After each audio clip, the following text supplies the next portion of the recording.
Hey guys, hope you're watching well. With this KT session, we are going to start a playlist of Blue Prism VBOs.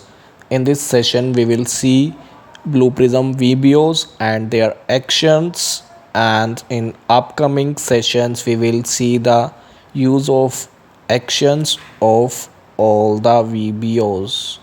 So let's start.